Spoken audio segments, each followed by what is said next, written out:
ہتھیاروں کی فہرست میں تلوار وہ اسلحہ ہے جو ایک سپاہی کے لیے جنگ کے میدان سے لے کر موت تک اس کی پہچان ہوتی ہے۔ ایک بہترین تلوار ایک جنگجو کو غازی بنانے میں اہم کردار ادا کرتی ہے۔ اسلام کے سپاہیوں نے 3 بر اعظموں کو فتح کرنے کے لیے صرف ایک تلوار اور ایک گھوڑا کو کافی جانا، اور اللہ پر توکل اور ایمان سے انہوں نے تاریخ رقم کر دیا۔ اسلامی تاریخ میں حضرت علی جیسا بہادر سپاہی پیدا نہیں ہوا، اور جتنی شہرت ذوالفقار تلوار کو ملی شاید ہی کسی تلوار کو ملی ہو۔ اس تلوار کے متعلق خود نبی صلی اللہ علیہ وسلم نے فرمایا تھا کہ ذوالفقار جیسی کوئی تلوار نہیں۔ دراصل اس تلوار کے پشت پر انسانی ریڑھ کی ہڈی کی طرح پست و بلند خار تھے جو 2 دھاروں میں بٹی تھی، اس لیے اس تلوار کا نام ذوالفقار پڑا۔ علماء و مورخین نے اس تلوار کو بہترین ہتھیار کے طور پر ذکر کیا ہے۔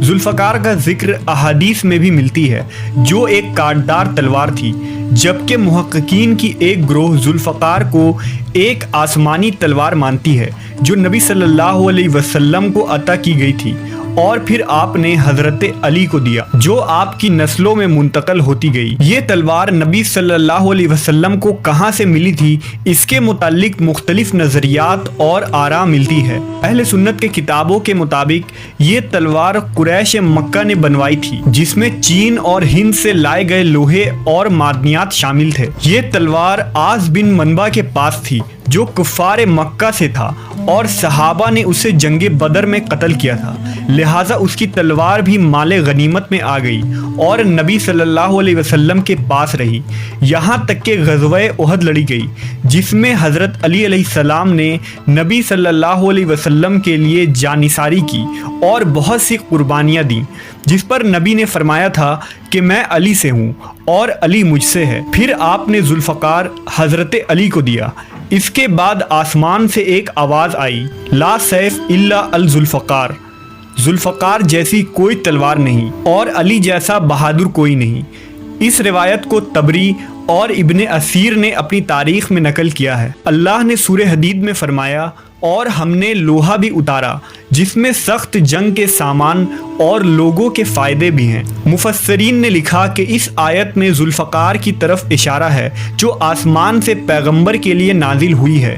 ایک روایت کے مطابق امام رضا علیہ السلام سے ذوالفقار کے متعلق پوچھا گیا تو آپ نے فرمایا، جبرائیل اس تلوار کو آسمان سے لے کر آئے تھے اور چاندی کے غلاف میں تھی، اس وقت یہ تلوار میرے پاس ہے۔ یہ تلوار تا حیات حضرت علی علیہ السلام کے پاس رہی۔ بڑے بڑے جنگوں میں ذوالفقار کے ذریعہ حضرت علی نے شکست کو فتح میں تبدیل کر دیا۔ سینکڑوں تلواریں ذوالفقار کے نیچے آ کر ٹوٹ جاتی تھیں۔ مرہب جیسے پہلوان کی کھوپڑی کے 2 ٹکڑے کرنے والی تلوار بھی ذوالفقار ہی تھی۔ طبری نے لکھا کہ غزوہ احد سے جب علی علیہ السلام واپس لوٹے تو ہاتھ سے لے کر کندھوں تک پورے بازو کفار کے خون سے لت پت تھے اور ذوالفقار آپ کے ہاتھ میں تھی۔ حضرت علی کی شہادت کے بعد یہ تلوار امام حسین علیہ السلام کے پاس رہی۔ میدان کربلا میں بھی امام حسین نے ذوالفقار سے جنگ لڑی اور شہید ہوئے۔ پھر یزید نے اس تلوار کو امام زین العابدین کے حوالے کر دیا، جس کا ذکر صحیح البخاری میں بھی ملتا ہے۔